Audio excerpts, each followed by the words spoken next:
So anyway, I'm trying to think of a Speaking of courts, I mean, King right? Leopold had a court. Yeah, exactly. Boom, we got it. We got there. We're there. Yeah, so we've got that.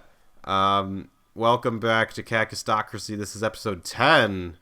Double digits, folks. Also, part 2 of King Leopold's episode, which will be the conclusion, the exciting conclusion of King Leopold's story arc as being a horrible person.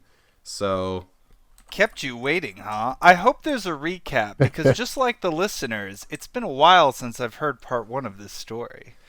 I can try and give a brief recap. So I think let me pull the script up. That would probably be important, right? On the last episode, we've been off for a month. Kakistocracy. My level of professionalism might have dropped in that time or something. But yeah, so sorry we were off for a month, everyone. I know all of you, the 5 people or less that listen. So yeah, that was, I don't know. I don't want to make excuses. We were off for a month. I'm actually going to try and edit this podcast tonight so that way it can still be uploaded tomorrow morning. Damn, so son. we can hit our normal Wednesday morning publishing date. So we'll see how that goes over or not. We'll find what a out. Legend. But anyway, so King Leopold II, when we left off and then talked about drones for a week and then just kind of had this long, awkward pause, King Leopold, he had just gotten recognition from the United States for forming the Congo Free States. So as we briefly talked about, or I shouldn't say briefly, we talked about for an hour in the last episode, we had King Leopold, he was the king of Belgium during the late 1860s and very early 1900s. And That's the one from Austin Powers. Oh, right, yeah, the Belgian dip or whip. We made that joke last time. It's called a Belgian dip. Yes, I remember making that joke, Yeah. and then, or Dylan made the joke, and then he had me insert the clip into the episode. So yeah, Awesome. If you listened to the last episode, maybe you remember that. So he was king of. Also, yeah, go listen to the part 1 if you haven't listened to that, or else you'll be totally lost. So King Leopold, he was being king of Belgium, but Belgium's a tiny country in Europe, right? So he was like, this kind of sucks. It's such a small place. All I've got is my Belgian waffles and chocolates. If only I could, have slave labor. Wouldn't that be nice? And I could make a lot of money.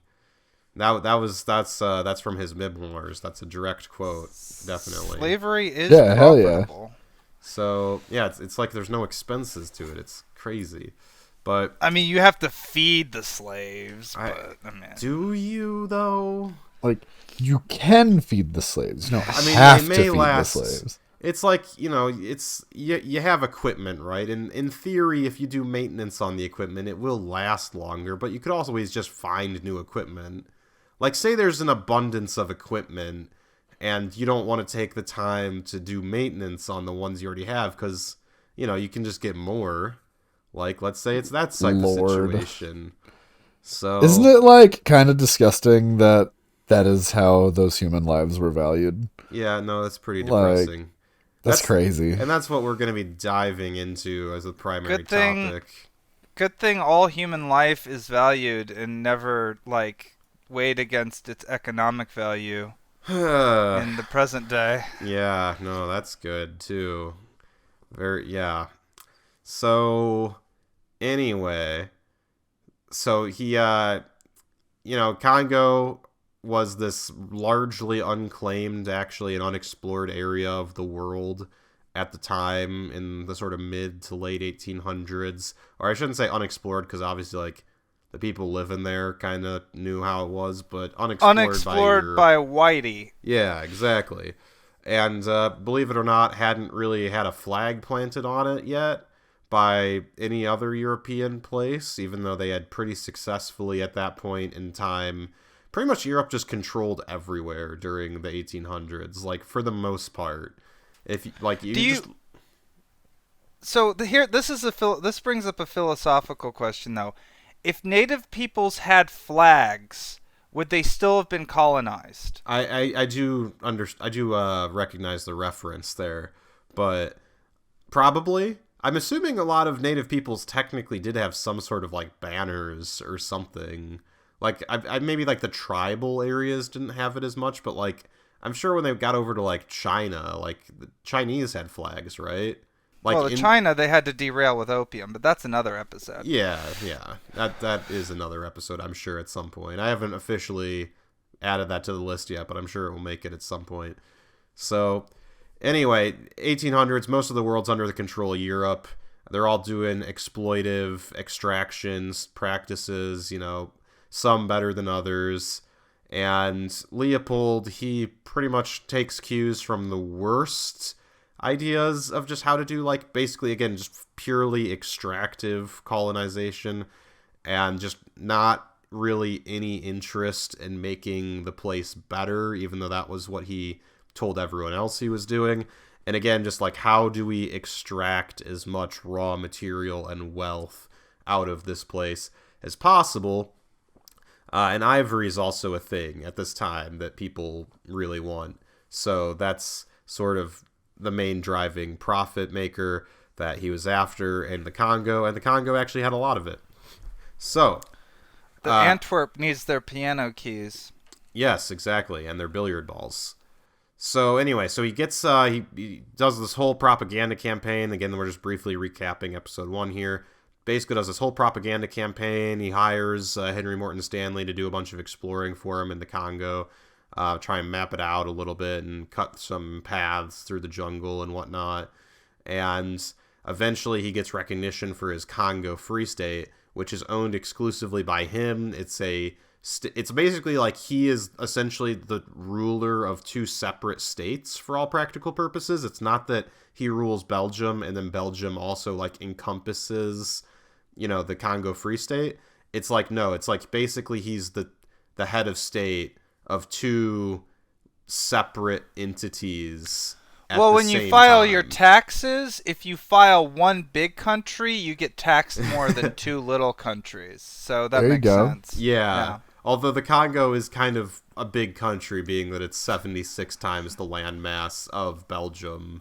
So it's a bit of an upgrade from his previous. Do you think he ever thought about like abandoning Belgium and just be like, no, I'll just be king of Congo? He never. I mean, he never even visited the Congo. Is the crazy thing that he never set foot in the country. I think he was like a little too, like, look, I'd have to leave my comfy castle in order to do that, and it's like gross, and it's mostly jungle, and there's like more mosquitoes that give you malaria. Yeah, I was say all kinds of weird bugs and shit.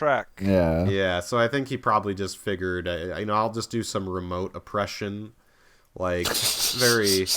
He was a modern. I'm gonna Skype into my slavery. Yeah, exactly. Okay, like, all of you guys have to show up to work, but I'm gonna stay remote. I'm just gonna stay at home. It's fine. Is the boss ever going to stop by? Like, maybe. He's on a Zoom meeting later. Yeah. So anyway, now we're kind of briefly caught up and recapped. And, yeah, the Congo Free State is born. So, okay, yeah. So he's just gotten recognition from the United States as the first official country to, like, recognize the sovereignty of the Congo Free State. Or technically, states, as it had been sold to the Americans using terms that made it seem like it would be more akin to like some sort of African United States that he was trying to form. However, this quickly morphed into a state, singular.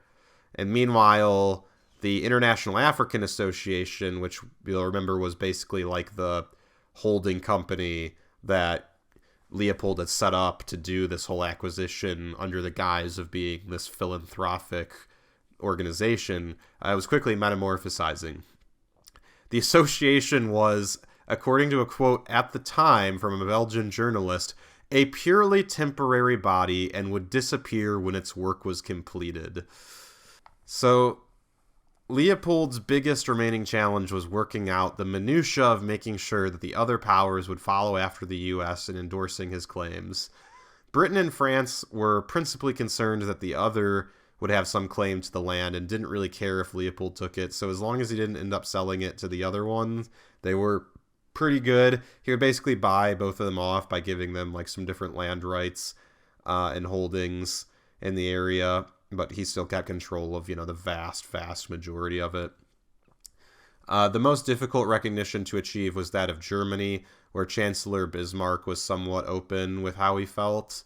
So Leopold wrote to Bismarck that he was claiming the area abandoned by Egypt, where the slave trade continues to flourish, to allow these to be incorporated into and administered by a new state would be the best way to get to the root of the trouble and eradicate it. Because again, he's like doing all this under the constant guise of he's like helping the local people. He's abolishing the illicit slave trade, because technically, like in most of Europe at this point, slavery has become illegal. Slavery is illegal in the U.S. by this point too, because it's post-Civil War.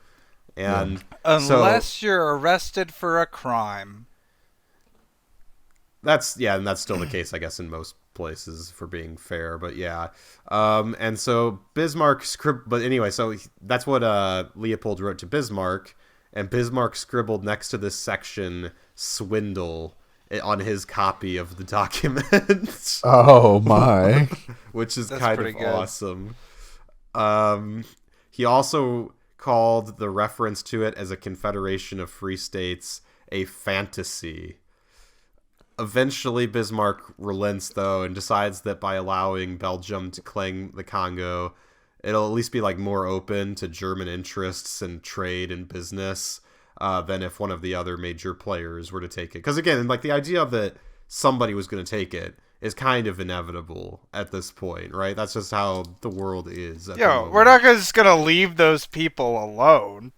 Yeah, like, why would we do that? They can't be trusted to rule themselves. There's Ivory in there. Yeah, that's valuable, and they're We're just barely going to doing let anything them with it. have the Ivory? We need it for our Where does the pianos. ivory come from? Well, that's from elephants, you see. That's what I thought. Yeah, the tusks. Yeah. So you can imagine it's a rather destructive harvesting operation. So, yeah, the idea that this place was going to be left on its own is just, it's a foregone conclusion. Europe is in full swing slicing up Africa at this point, with many leaders, including Leopold, often literally referring to the continent as a cake in writing and correspondence. Like, they're actually, like, talking back and forth to each other about how to best slice up and devour this delicious African cake. Like, that's the actual language they're using. If they were actually talking about, like, a type of African cake, it would be adorable. It would be pretty funny. Just like all these royals talking back. Have you tried the African cake? Would it be zebra cake? Oh yeah, there you go. Hell yeah.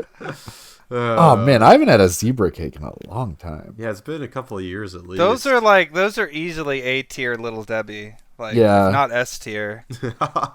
We should make a Kakistocracy Little Debbie tier list. I'm on it, dude. Well, sure. Bonus episode. Yeah. We'll just do a tier list episode. We could do like hostess bankruptcy, even though that's not government incompetence. It's, there you go. Incompetence.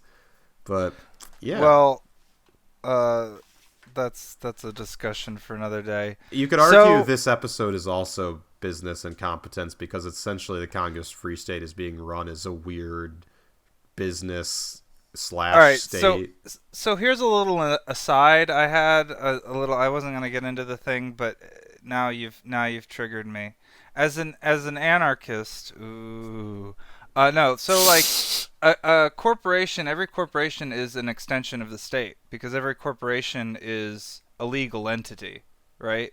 So, I mean, I don't know, it's somewhat semantics, but it's an idea I pondered, I had a while ago, right? Is that any corporation, especially a limited liability corporation, like something, it can literally only exist as a legal entity, and thus can only exist as part of a state. Right, a corporation can't exist outside of the existence of a state. So if a corporation or a business, a complex business, does something, it's kind of an extension of that government, if you think about it. I mean, that's one way of looking at it. You could also say, obviously you could have a collection of people working together and say that's sort of a business that could exist in a society that, you know, doesn't have state involvement. Well, that would be a cooperative. Yeah. Yeah, those exist. But I mean, like I said, you're getting into huge semantics territory here. But I just thought that was a thought I had that I thought was relevant to the conversation we were having. I'm not going to argue whether it's true or not. Are you an extension of the state because you have legal paperwork and documentation that identifies your existence and who you are and what you're about to the yes. US? Okay. Yeah, I think that holds up. Dylan's a part of the U.S. government. Yeah, I mean, Dylan's a Fed. To the point you capitulate with an organization, you're a part of it. I mean, kick him out of the Discord call. Oh, shit. Everyone burn your... If you're a true anarchist, go burn your Social Security cards and live in the woods. It had occurred to me. Oh... I'm not... Maybe I'm just working up the courage. Okay. This guy doesn't have a Social Security number for Roy. Taking Roy off the grid. So...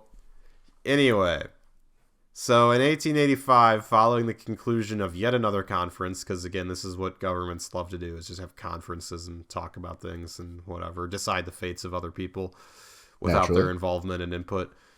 King Leopold of Belgium also becomes king sovereign of the Congo. In no other way are the two governments directly connected. Belgium's other government institutions have no power in the Congo. It's just the king. The Belgian parliament was actually persuaded to pass an amendment to allow Leopold to be sovereign of another state simultaneously, so long as it was not a financial drain on Belgium and supported by the king personally.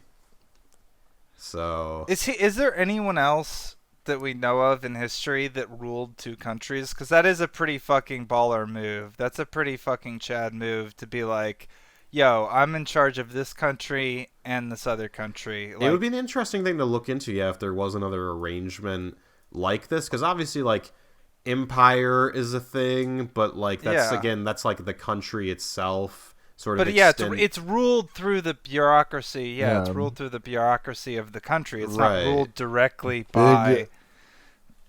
It's not like just having two Minecraft servers that are completely unrelated. Yeah, it would be like if the president, he's got a full cabinet, and he's got his, the Senate and the House of Representatives and all the federal agencies and whatever, in one part, and he talks to them, and then he's like, oh, I gotta dip out and go to my other job, and he, jumps on a plane and flies up to Canada or something, and there's, a whole separate, cabinet and the legislature. I like the idea that he has to clock out for one before he clocks out into the other. Yeah. Big Alpha Chad hours. So that means financially, the entire operation, though, has to be supported by Leopold's personal fortune and also outside investors, in the hopes that they will soon have things up and running enough to be profitable and hopefully self-supporting. So for the first few years, the go-to resource, as we previously hit on, is it's ivory. That's what's making the money at the moment. So ivory, for anyone who is unaware, it's elephant tusks. And elephants don't generally like to part with their tusks, so harvesting ivory involves killing the elephant, right? Oh. So ivory was used essentially like an early and more luxurious form of plastic at the time, because it was easily carvable into different shapes. So you could make little trinkets with it. You could make, as we kind of mentioned, piano keys, billiard balls, all sorts of decoration and jewelry was made with ivory. So ivory was common, but at the same time also is obviously a little more higher class than plastic is today, but sort of used in a similar way where you can just kind of make anything out of it within reason. So people it's like the fluffy tree stuff from the Lorax. And it goes together in perfect harmony with ebony. Get out. And then you can sell elephant steaks. I'm imagining an alternate history where plastic was never developed, so we just started farming elephants and like breeding them for larger and larger tusks. Just so, like instead factory of farming of elephants. yeah, factory farming elephants, but they would be like they would be like bred smaller elephants with like larger tusks. So And you yeah, have they can of, barely like, move, and you're just like force feeding them, and their tusks are so huge that like they can't. We even should turn probably stop talking because we're gonna give corporate America an idea. and they're That gonna is fucking run interesting. with it. You just said something about elephant steaks.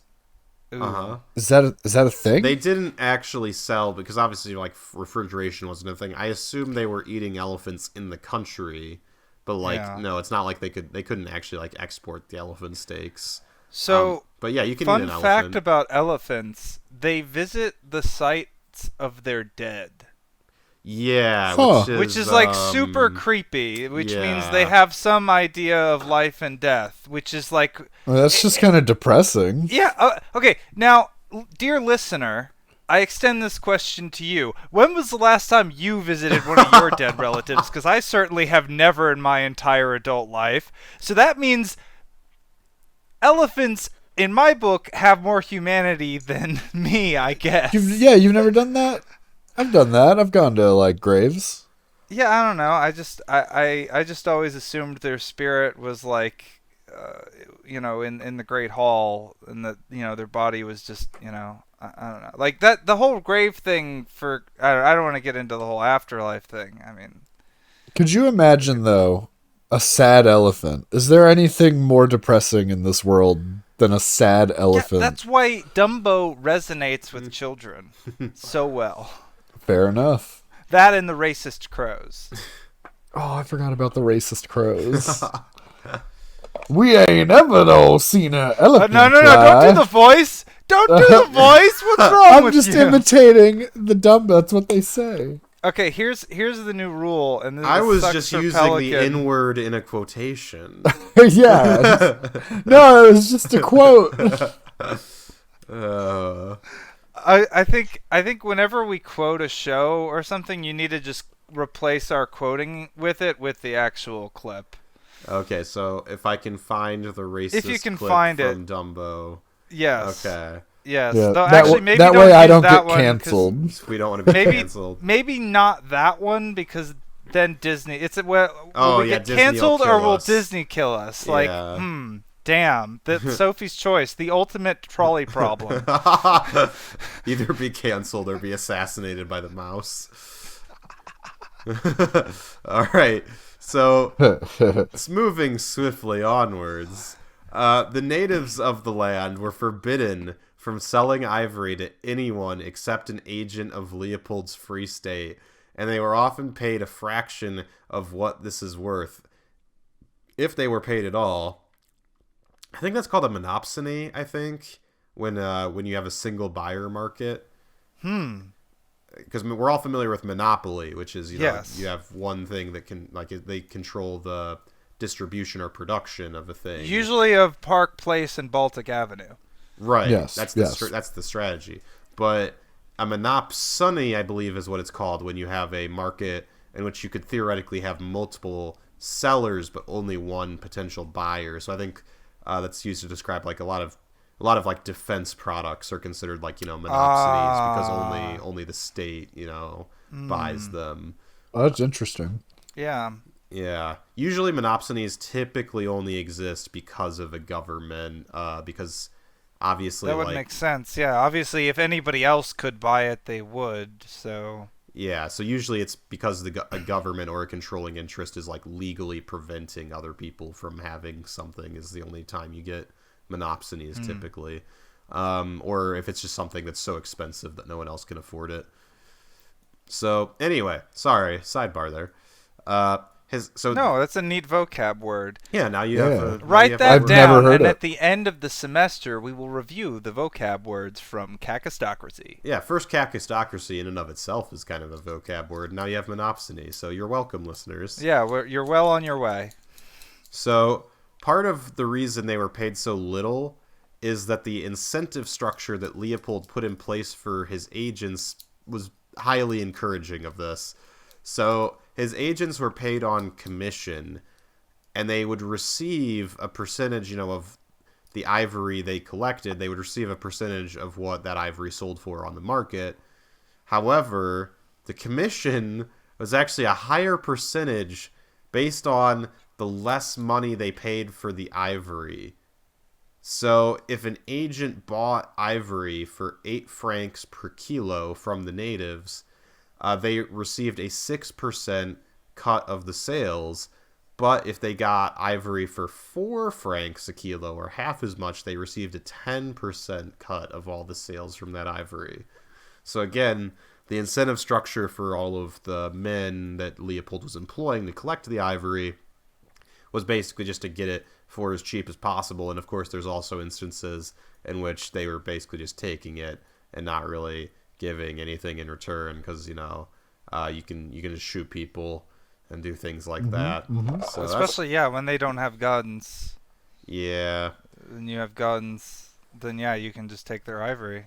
Yeah, like you'd think someone who's enterprising might realize if they treat their particular group really well, maybe they might create more ivory for them. Because they'd be better workers or something. Someone with some virtuous mindset might think that, but then I think the incentive of making twice as much on your commission, basically, and the fact that there's endless supplies of natives, seemingly.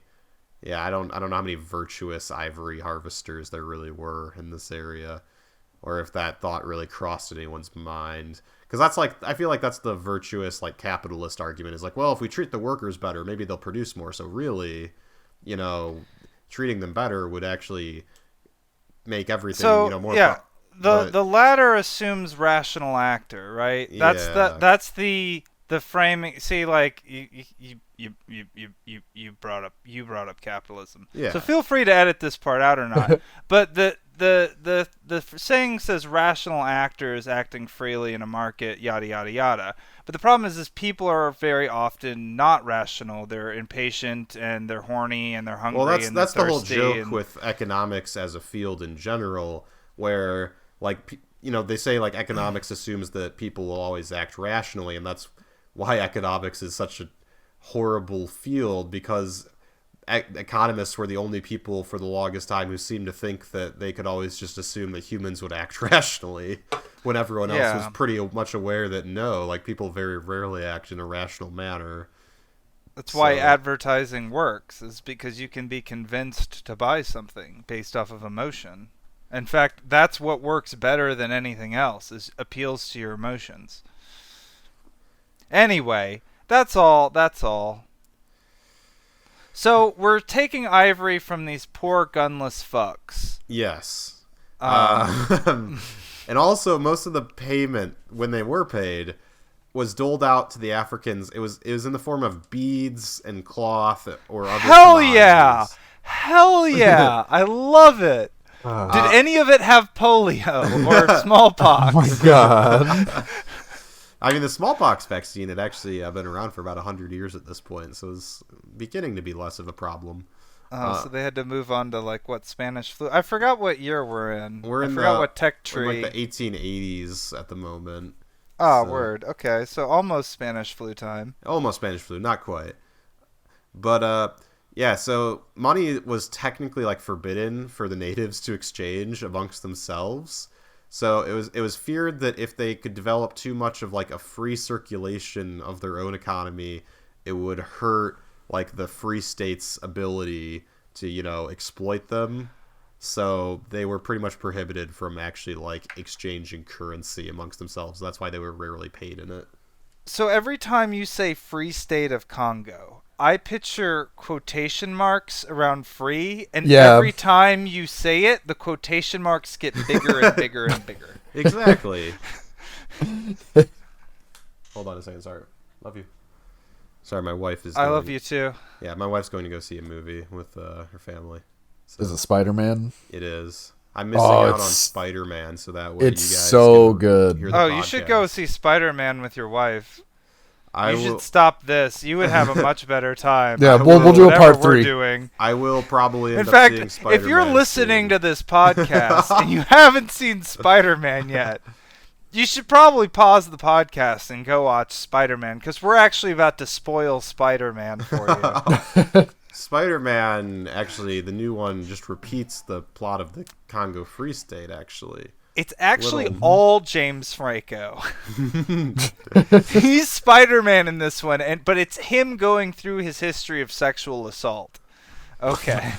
I don't remember that part of the movie, but So, you went to the bathroom for that. anyway. For about 90 minutes of James Franco. So, men were forced to do labor at gunpoint or with their wives and family being held hostage.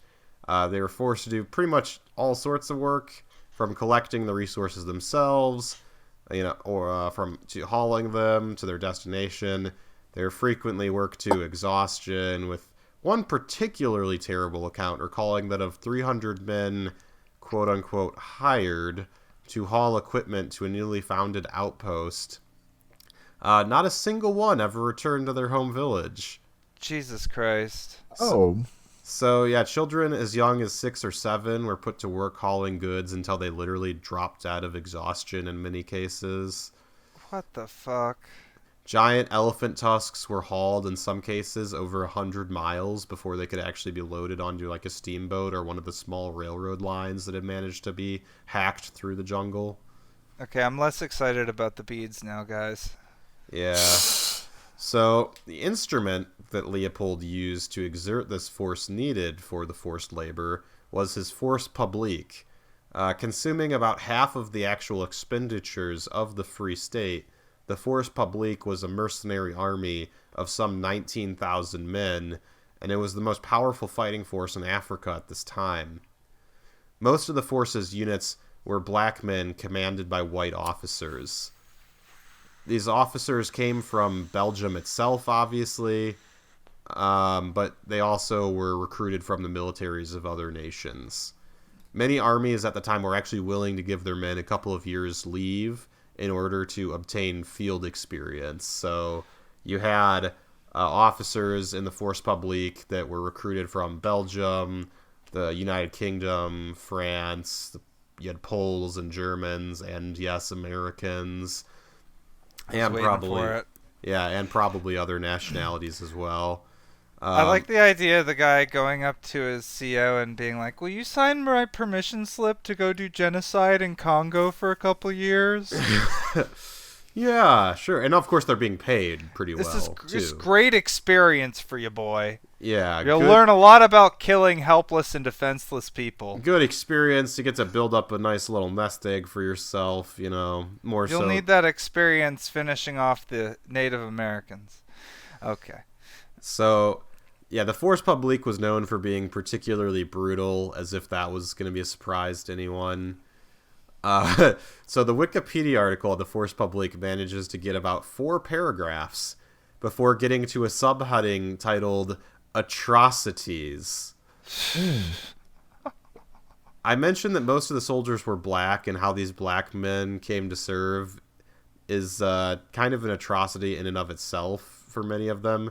So many of them were literally like sold into slavery by local chiefs or abducted by the force itself. And then you're just impressed into service. So like first order stormtrooper situation. Yeah, there in some cases that's literal, because there's also some child soldier stuff going on here. Of course. So there were 3 children's colonies, as they were called, which took young African boys and trained them to be soldiers. These 3 facilities were the only state-funded schools in the Congo Free State. So that's cool. neat. Cool. So yeah, and from some of the different.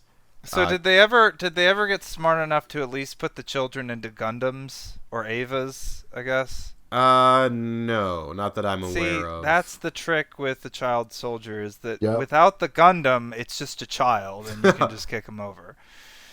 They also that's true. The survival rate at a lot of these particular child military schools was about half. So only about half of the kids like Honestly, actually made God it. better damn. than I thought you were gonna say sub 30, but so that's okay. I mean, like, they need soldiers, I guess, so it's like you gotta make sure at least some of them make it to the front line, I guess. Now, how young are these child soldiers? It was kind of a range. I didn't get like an exact. It didn't have like an exact source, but I mean, Like, I believe just some of imagine them. a baby. I don't think you had Like, like yeah. actual infants, but I think you had kids like coming in as young as like they're like 8 and 9 years old, and then they'd be in there for several years until they were like a teenager. At which point they were, so I was old picturing enough like to be... 9 to 14. I was Yeah. picturing a baby Yeah. with like a helmet that was too big and a musket. Well, we're past muskets by this It's like point. it's We like have, we teething. have cartridge. Well, fed yeah, but I'd weapons. imagine you're not gonna give them the nice cartridge weapons. They're your Well, slave soldiers. They weren't. It's not like they were getting like the machine guns, Yeah. which there were some machine guns already at this point, just a couple, but which of course were super useful in like mowing down villages. But you did have cartridge-fed rifles, and we'll get into one of the particularly terrible practices that came about in relation to that in a little bit here. Oh, goody. I feel can't like wait. I'm gonna need a drink before the end of this episode. Yeah. So Now, as you might oh, sorry, were you saying something, Billy? I lost my thought, actually. Don't worry about it. Okay. Begone thought. So as you might expect from an army made largely of conscripts, slaves, and indoctrinated children, revolts and mutiny were pretty plentiful. So some of the largest and most difficult battles that the force publique fought were essentially against itself. Hell yeah. So in the 1890s, a force of almost 3,000 men revolted and killed their white officers and began a 3-year-long war with the Congo Free State. Fuck yeah. Hell yeah. So while most of these rebels would eventually cross the border into neighboring countries and settle down, they would kill hundreds of Leopold's men in the process before they eventually decided they were better off just like, leaving and finding someplace else they could live in peace. They would also face like dozens of rebellions. They were basically just constantly fighting somebody all the time, all over the Congo. So they- it really was really good practice. Yeah. So they were constantly fighting multiple guerrilla groups in different corners of the country. These operations would range in success and duration, but generally speaking, the tribes of the region were good at making life annoying, but they just couldn't stand up to the modern weapons and discipline of the force. At best, most of the rebels were able to do was maybe assassinate a white officer or something, or maybe some of the bureaucrats that were collecting Ivory, but that the force publique would show up and, murder a bunch of them. So, Well, that's pretty cool. yep. So, yeah, the force publique would have no issue killing lots and lots of Congolese. So, the biggest windfall of the profits came during the 1890s when a new commodity came into high demand, rubber. So while King Leopold had scarcely considered rubber when he was first going about claiming the Congo, he suddenly found that half of his massive colony was covered in wild rubber vines that were suddenly incredibly valuable. So while the ivory business would keep going steady, That's like when you tech up and you find out all the oil is on your side of the map. What, I'm sorry. Yeah. Rubber vines?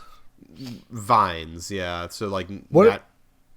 Yeah, I thought There's rubber there's came from a type of natural tree. rubber? there's natural rubber, yeah.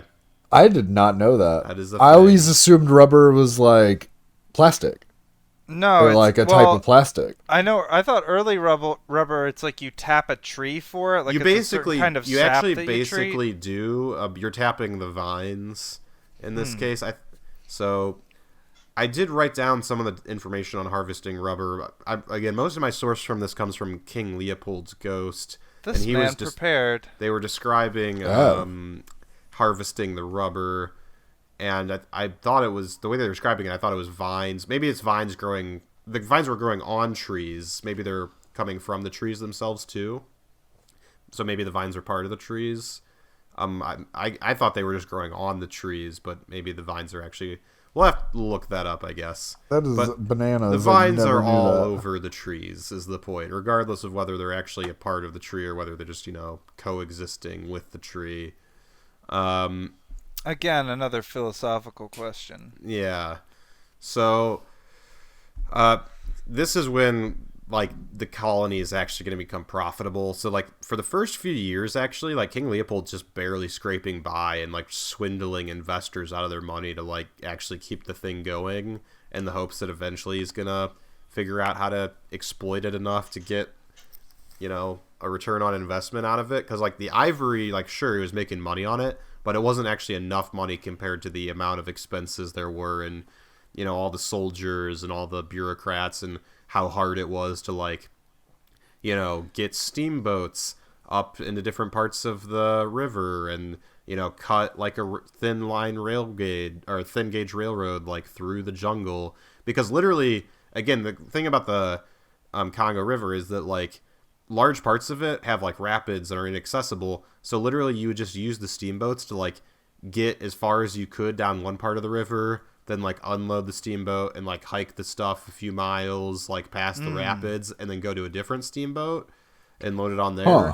And so literally like those steamboats, it's not like you could just like sail them across the ocean and then like, you know, sail up the river. It's like you literally are like disassembling steamboats and like carrying them to the parts of the river where they can be used, and then reassembling them so they can be used in that part of the river. So Jesus. like kind of rough. And of course you're just enslaving people, and you know, half of them might drop dead carrying all the steamboat parts, but it's fine.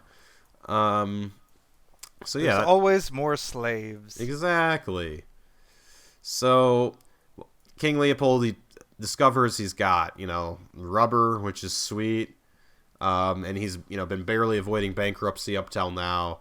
And so now he's like got this giant windfall that just falls into his lap.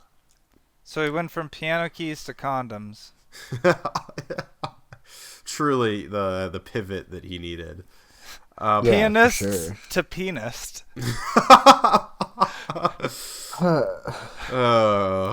So the primary benefit of this wild rubber was that it required almost no capital expenditure. He could already use the steamboats and roads that were in place to collect it, and of course, you know, the slaves. And there was no need to plant or cultivate it or tend it because it grew wildly in his lands. And so this gave him a huge head start on the other rubber producers who were just like getting around to like planting plantations of it, which would take years to grow, and you know, you got to multiply it slowly. So it takes a while to actually get it up to muster. Plus, you know, those guys are like actually paying some of their workers. So like, Yeah, their What profit fools. margins are just What Yeah. fools. so they, you know, all these places that are like trying to like start plantations to grow rubber, there's like, it's going to take a while for them to get to a point where they can approach the volume that Leopold even become a competitor. Like, Right, exactly. So he's got a pretty big head start, and so he's going to be dominating the rubber market for basically the better part, like more than a decade, before the other places can start to catch up. Rubber band man. So all Leopold needed was hard labor to go out and harvest the rubber, and thankfully he'd already figured that part out. You know, he had the force publique.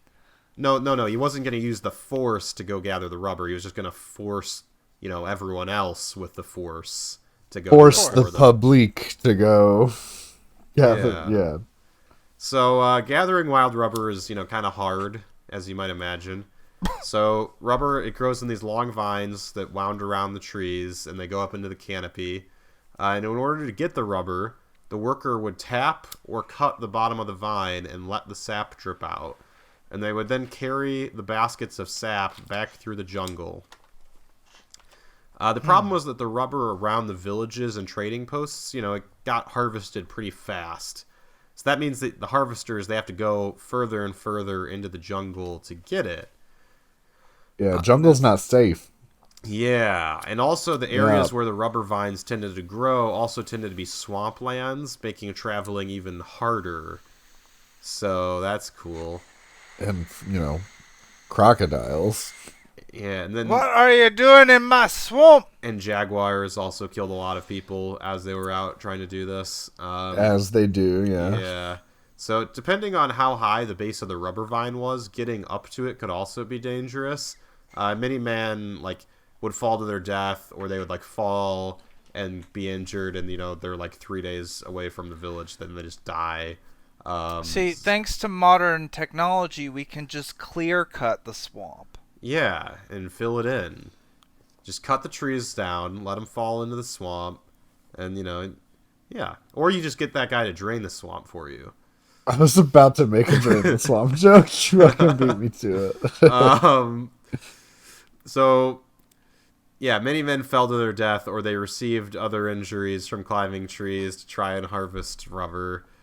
So, yeah, you have an issue. The rubber harvesters have to work over a spread out area, and so you can't like supervise them easily directly. And sometimes they have to travel like days through the jungle to find a rubber vine and begin working on it. And it's hard, sucky work, so you have to compel people to do it. And again, it's hard to compel them because it's such a spread out area that it's like, what, do you just assign each harvester a soldier, like to just keep his gun pointed at him the whole time? Like, that seems inefficient and difficult. So with the men who drag the ivory along the paths, it's easy enough for a few soldiers to keep a whole column in line. But how do you accomplish the same thing with a distributed workforce? And so the innovative Force Publique had a solution. So you roll up to a village, right? And you take all the women prisoner. And you don't return them until the men of the village have collected enough rubber to satisfy your demands. And failure to return the rubber could mean that, your wife gets executed. Mm-hmm. Mm-hmm. Also, she might just die anyway because the prisoners were, like, packed in like animals and they're barely given enough food. She's probably at least getting raped. Yeah, no, that was happening also extremely commonly. Why does rape keep getting brought up this episode?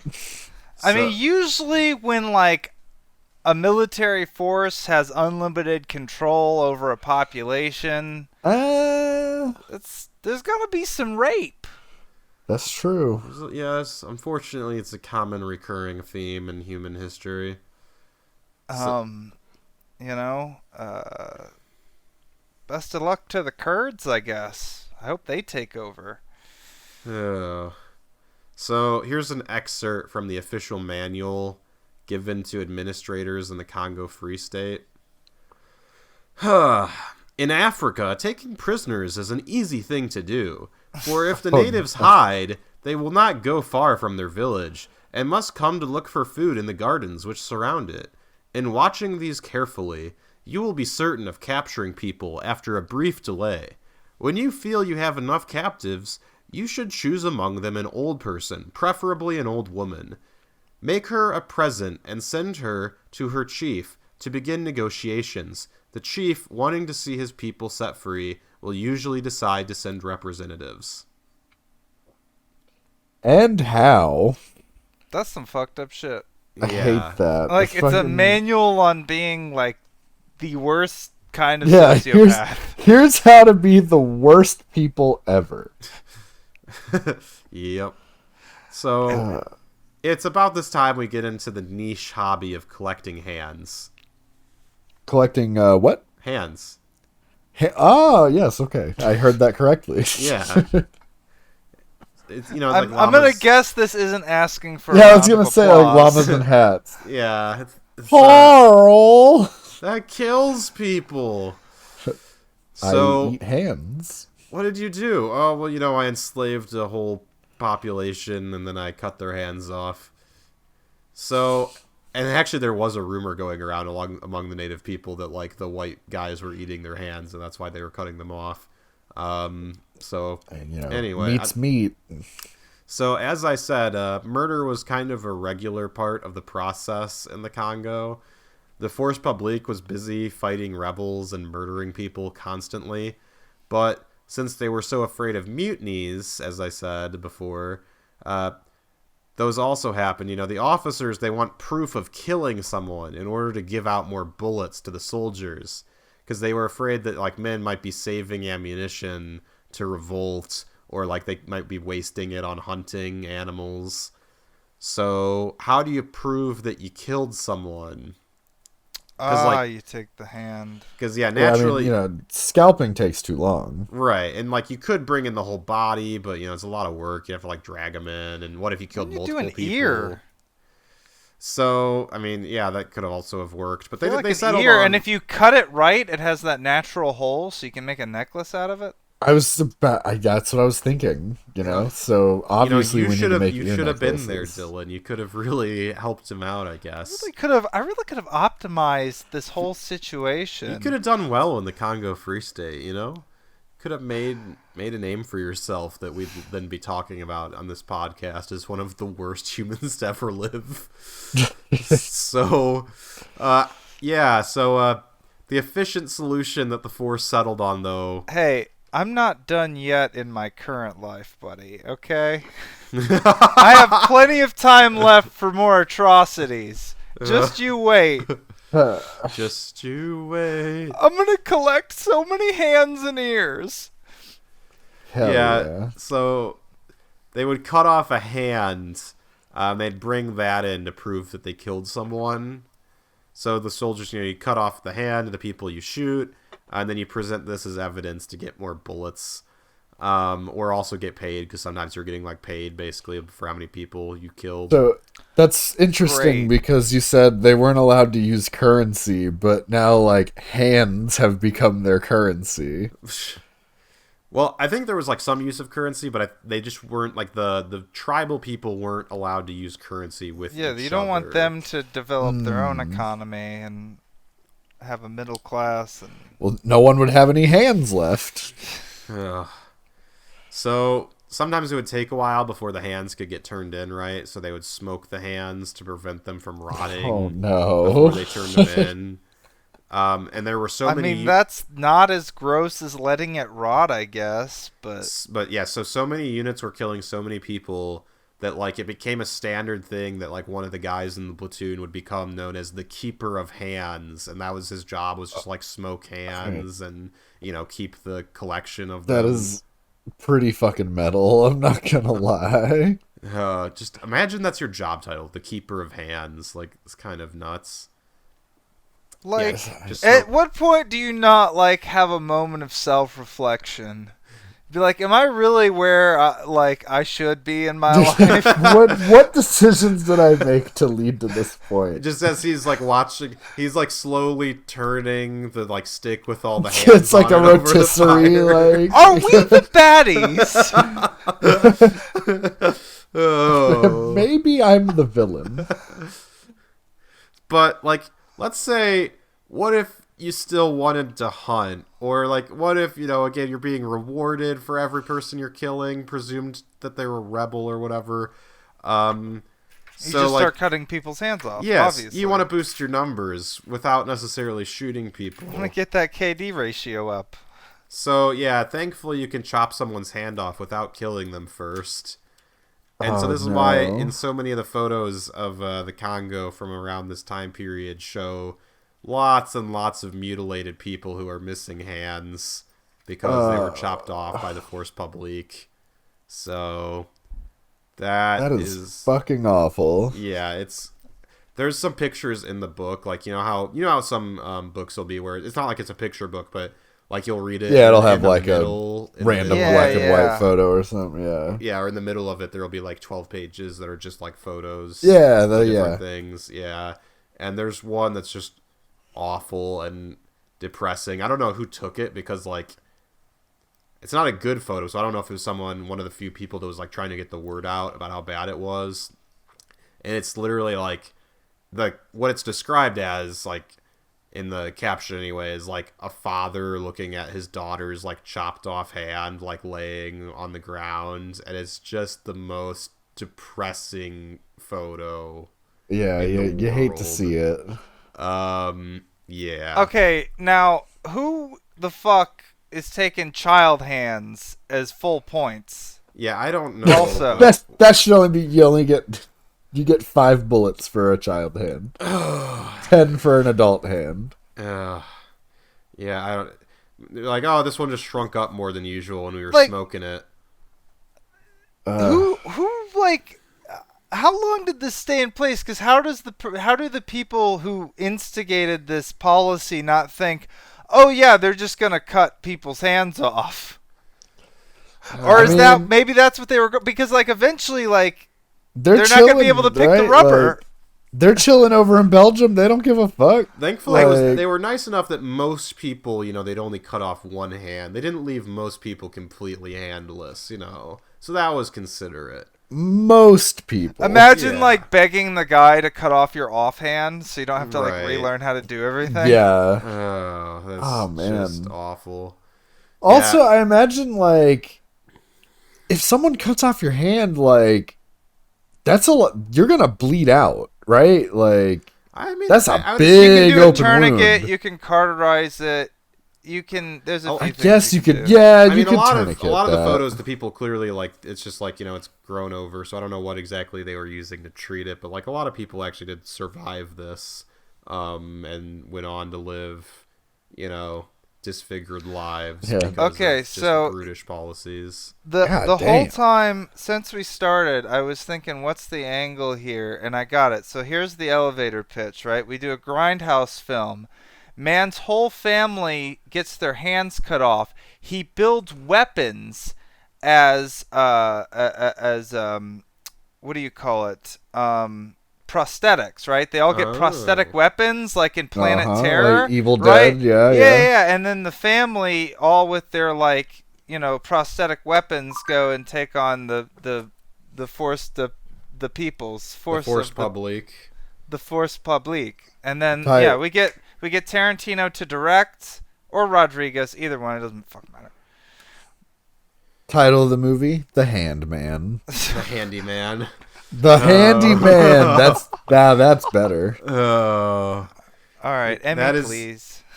So yeah, in 1894, a Swedish missionary recorded a Congolese song or chant. We are tired of living under this tyranny. We cannot endure that our women and children are taken away and dealt with by the white savages. We shall make war. We know that we shall die, but we want to die. We want to die. I don't really know what the beat was. They didn't really describe that in the book, but yeah, that was apparently a song. There's that AI bot that sings in the style of Biggie. We should like plug that into that and like see what happens. Okay. Yeah. So yeah, in the midst of all these atrocities going on, a few people actually do start to take notice. The Congo is a distant land with virtually no reason to travel there except businessmen trading in ivory and rubber who largely ignored or, tried to justify what was being done because of how much money they were being, loaded into their wallets. Naturally. So, like, there were some missionaries and foreign wanderers, but a lot of them didn't have good connections to get the word out, or, they would, like, they'd journey like so deep. They're like, hundreds of miles from civilization. There's not exactly a post office at this point. So like you didn't really have a great way to tell that many people, or they didn't have the notoriety where it's like that they wrote the press. Like it's like, who is this claiming that, the Congo is being subjugated by Leopold? He seems like such a charming gentleman. Yeah. It's well known that it's a humanitarian project going on. He throws the fun sex parties. Exactly. Yeah. So, anyway, but there is like some, trickle of information, and it's through some of these news starts to get out that, Leopold's humanitarian project in the Congo, they might have a slight confusion over the meaning of humanitarianism.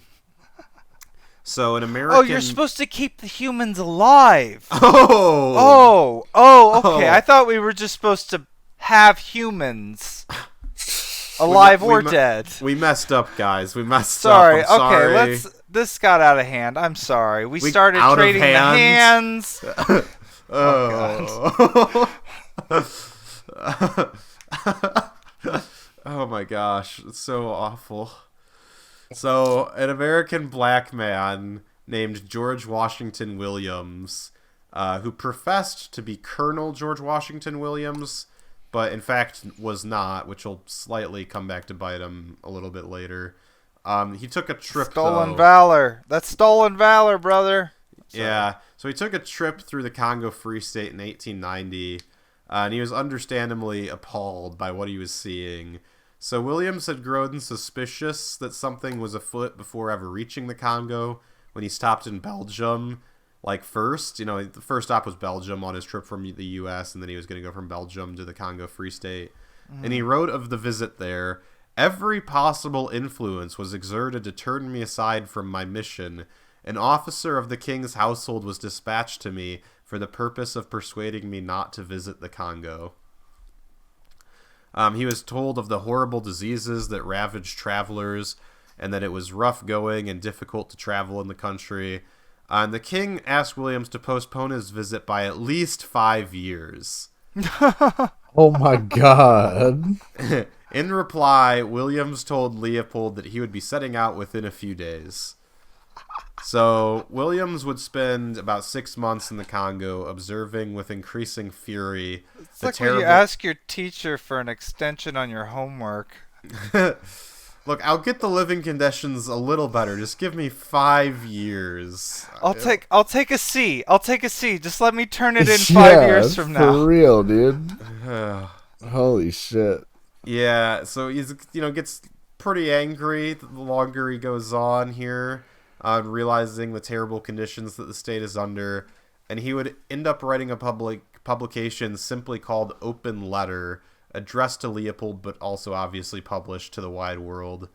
In the course of his letter, Williams accuses Leopold and Stanley of all manner of evils, pointing out that Leopold's humanitarian mission is a fraud, and that no public works or schools or hospitals were in evidence, except for a few sheds, quote, not fit to be occupied by a horse.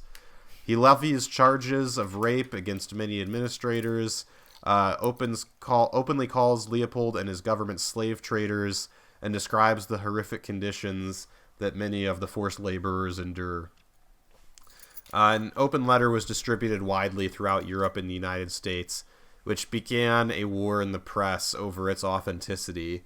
So while many people were appalled by the report, Leopold quickly began running counter stories. It's fake news. It's fake news, folks. Yeah. It's fake news. So he called Williams... history repeats itself. He called Williams' claims desperate attempts to promote himself and, make his own name for himself. And he was somewhat helped by the fact that, Williams was indeed a bit of an embellisher, and his claimed title of colonel that he used to help him gain credibility was indeed a fabrication. While Williams had enlisted in the U.S. Army during the Civil War and saw combat against the South and also Native Americans, but he never achieved the rank of colonel and was likely never an officer in general, though records from the time are a little spotty.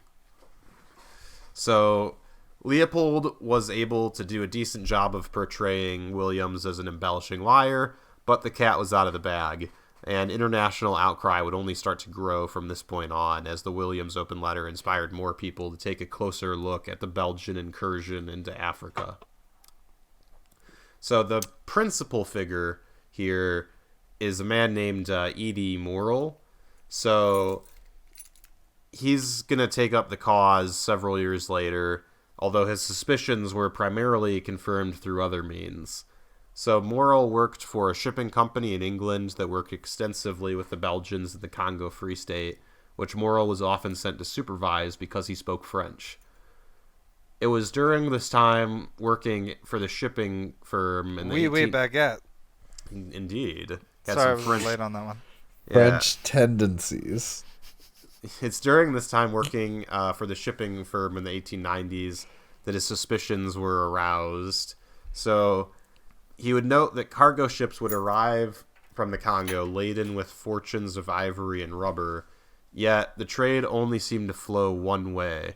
On the return journey, vessels were loaded with mercenaries, guns, ammunition, food, pack animals, and other supplies, but nothing even nearing the equivalent value to the resources that were being brought in. And does it say, like how valuable would a ship full of these things be? I don't actually have a dollar amount for how much a ship is, gonna be. Yeah, how many Alaskas are on that ship? You know what I mean? That's a good question. I guess we haven't brought that up yet. Yeah, we haven't brought it up yet. I mean, that would depend on the size of the ship. That depends on like a lot of factors. But I mean, it worth enough to kill a bunch of people for sure. Oh, sure. Which actually, as history shows us, it doesn't actually take that much motivation to at least maim a person. So yeah, just get a couple bullets apparently. Yeah, for a hand. So hold on, guys. I need to reload. Oh no! Oh Jesus! Hey, would you give me a hand with this? Hey. So, in Morel's mind, this lopsided shipping manifest destroyed the idea that there was some sort of mutually beneficial relationship between Belgium and the Congo, and the fact that almost nothing of value is being sent back to pay whoever was harvesting the ivory and rubber could only mean one thing: slavery. So in 1900, Morel would essentially become a whistleblower and give new credibility to the anti-Congo Free State arguers. He published articles containing detailed information of the shipping going to and from the Congo and the massive imbalances therein. In 1903, he would co-found the magazine West African Mail, an Africa-centric publication that railed against the Congo Free State. You do gotta love how they believe the white guy who was just looking at the books, but not the black guy who actually went there. Pretty much. Also, like, it is just saying. Yeah. Also, what a just astute observation. Like, I don't know. I mean, people get caught. It's like when the drug dealer gets caught because his tail lights out. You know what I mean? It's like. Yeah. People get caught for the stupidest reasons just because of little oversights. Mm-hmm. You got Capone for tax evasion or whatever. So, in 1903... Go ahead. I was... It doesn't matter. Go ahead. So, in 1903, the British would pass an official resolution condemning the atrocities of the Congo, and this would lead to the creation of the Congo Reform Association in 1904, spearheaded by Morel himself. The association would grow to encompass many supporters across Europe and the U.S., including names such as Mark Twain and Arthur Conan Doyle. So gathering testimony from many missionaries who had been operating in the Congo and providing a platform for them to speak freely about what they had seen provided new eyewitness testimony as to the horrors that were unfolding there. So under all this external pressure, Leopold, he was kind of sweating, and it seemed that suddenly the whole world knew of his dirty little secret, which he'd been carefully building for years. Within his own country, the parliament was growing increasingly inquisitive as to how dirty the king's hands were, and eventually he was actually forced to authorize a Belgian investigative council into the Congo Free State, which concurred with the findings of the international criticism. So, through all this, I kind of forgot this was the king's little side hustle, right? Just a little plaything. I was thinking, man, how can this whole society be so corrupt? But it's well, I guess it wasn't really the whole. Just him. It's all his. I mean, obviously, it's just his Redbubble account, right? He kind of fucked himself over in the end because he can't point the finger at anybody else. Yeah, it's it's my fault. Oof. I mean, he had a bunch of people working for him, obviously, but yeah, he's the man in charge. You can't even blame it on the parliament. They, blah blah blah blah. But yeah, so eventually, due to all the international outcry and pressure from within his own country, it actually Belgium would actually annex the Congo in 1908, which is kind of a weird situation. Belgium is annexing a territory from the King of Belgium. Yeah, what? That's weird. That's funny though. And also, not too surprisingly, it would actually take quite a while for real change to occur. Yeah, my follow-up question was their first thought wasn't to be oh, we should let them have their country back. it's like, oh, we got to get in on this before they shut it down. Holy shit, he's making a shitload of money. Yeah, and then it wasn't too long after Belgium would take over the state that he actually would die in 1909. So he died December 17th, 1909 in Belgium because, like I said, he never bothered to go to Congo Free State. So yeah, he was he What was his cause of death? Reigned exactly 44 years. What was his cause of death? That's something I maybe should have looked into more. But I was more just Ivory poisoning. You would think. Let me see. He choked on some gum, on some rubber gum. You would hope that it was something, hopefully, fitting of his end. Where? It's probably just congestive heart failure. Yeah, I'm trying to find. It was from all the waffles and chocolate. He's the king of Belgium. You know he had a fucking fatty diet. Oh no, he did eat a ton. That was known. But I'm seeing. So there's a video of him, which is surprising. I didn't know video existed this long ago. I mean, it's film. Yeah, video is used as magnetic tape. I mean, he died in 1909, so he's a skinny looking guy. Also, he has a crazy beard.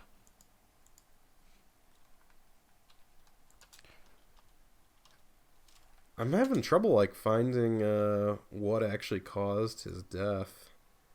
It's interesting.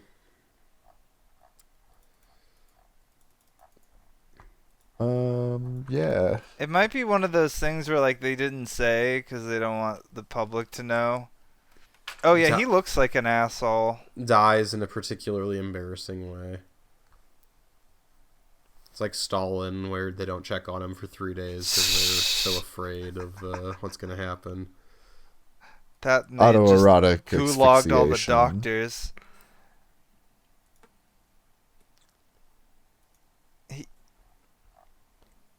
He looks like he's trying to hide the fact that he's fat. You can tell in this one where he's fucking old as shit.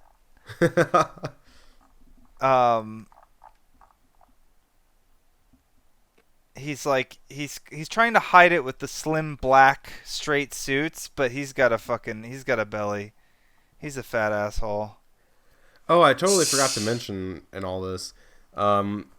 I mean, he failed obviously, so unfortunate. But we do have an anarchist cameo in the story. In 1902, Italian anarchist Gennaro Rubino unsuccessfully tries to assassinate King Leopold. So, damn, dude.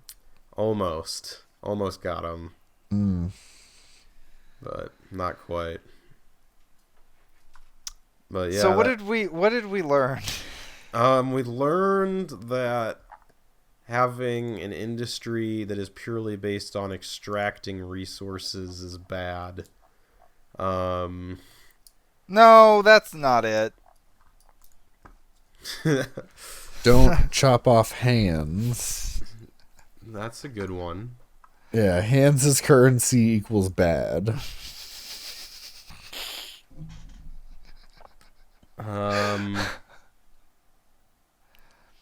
I wonder. So this is the thing.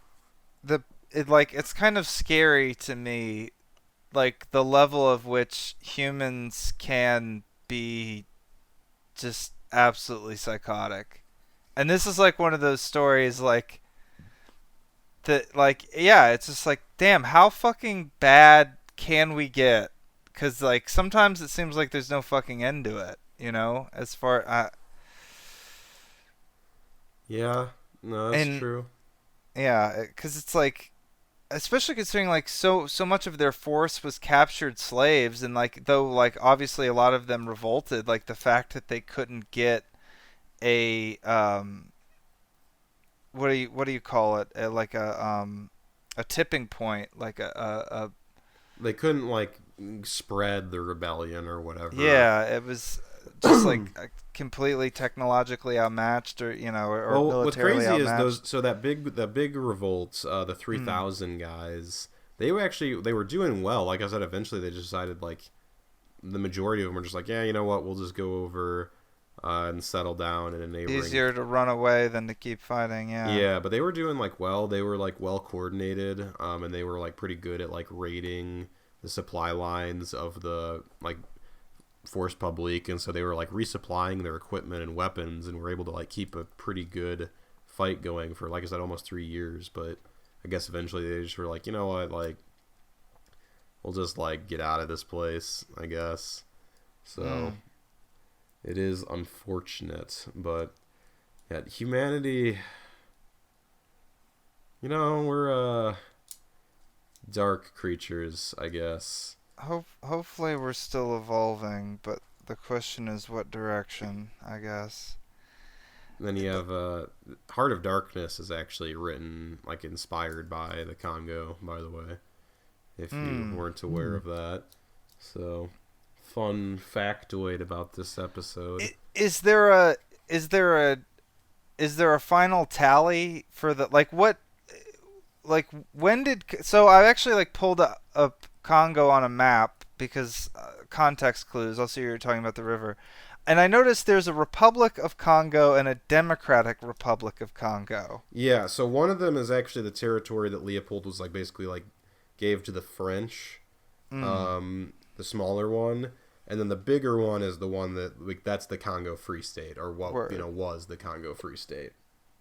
So when did it finally? It wasn't until like 1960 that it gained independence from Belgium. And I'm sure nothing bad ever happened there again. No, and it's afterwards. still obviously a mess, because when you just completely screw up a country like this, it takes generations and generations to recover. And also, what does recover even mean? Because it's like, again, it's like a fake country. It's like you have wide varieties of different ethnic groups and tribes that were all living here, and you just kind of drew a border around it. I mean, in this case, a recovery would just be autonomy, but it's like, what does that mean? Because it's like, you know, do all the tribes just kind of keep vibing? It means we have to abolish all governments, man. That's what it means. Yeah, look, the point of this whole like show. Yeah, tribal people should vibe. Certainly, governments be bad. Generally speaking, yeah. Distrust of the government is the humanitarian service that Kakistocracy aims to provide through our work here. So that's our goal. So how long was this going on in total? Well, the Free State was officially founded in 1885. Leopold dies in 1909, and it's annexed by Belgium in 1908, which begins the process of... Wait, so it was 3 years after he died? What was that? No, it was annexed. It was annexed the year before he died. Oh, okay. I'm sorry. But I really, did the like, math conditions wrong. didn't really start to improve for the better part of a decade. And even then, it was still run like not a great place to be. It's just kind of a whole separate episode. We we could almost. I think at some point we might make a basically part 3. It's not going to be the immediate follow up to. It's not going to be like that's going to be episode 11. But there might essentially be a part 3 to this eventually that'll be covering the Belgian control of the Congo from 1909 until 1960, because that's also pretty messed up. It's also where we got the uranium to build the nuclear bombs that we dropped on Japan. Fun fact. Good. So that stuff was harvested with very poor labor standards. So that's cool. But how is the Congo now? You know, like many African countries, just kind of hanging on, doing their best. Yeah, living the best life. It's hard when all the infrastructure that the previous guys who were destroying your country left behind basically just go from the hunting grounds where you killed the elephants to the port, and that's it. Yeah. It's got a per capita GDP of $843. Oh, cool. If I'm reading this right. Our nominal per capita is 501. So what? I don't know what that compares to. I believe the per capita GDP of the United States is like pretty darn close to $60,000. So, you know, just like, like basically like 100th of the per capita wealth, I guess. Yeah, I'd like to see that in a lineup. I'm very curious. I'm sure it's very low. Life. I don't know fully offhand, but like, it's just, it's hard when your country's like infrastructure again has been built, like not to connect the people to each other, but to connect the resources to like the places where those resources can leave the country. Yeah. Like you see that in like a lot of African countries that like the railroad lines go from like where the mines are to the port cities. Yeah. And then like there are cities that aren't connected by rail, or the country might literally not have a rail connection to its neighbors, because again, it's just like, how do we get the stuff to the ocean to get it back to like France or England or wherever? Like, it's kind of brutal. And so then of course that hinders trade between like neighbors in the area, which, you know, hinders economic growth and raising the standard of living for your people. So it's just super awesome. Well, this was a very depressing episode. Yeah, Merry Christmas, everyone! Yeah, Merry Christmas! The most depressing ones we've done so far. I'm sorry, this has ended up being the Christmas episode. No, but it's also, though, it's fascinating because, like, I've always heard of the Congo, but, like, I knew nothing about it at all. Like, I don't feel like I learned about the Congo in school. So this was neat. This is a neat, horrible thing that happened. It's pretty fucking terrible, yeah. Yeah. So that's Kakistocracy, episode 10. Thanks for tuning in, everybody. We'll just leave it on the most somber note possible. Yeah, Johnny, I hope you're happy. Our main fan. Noel.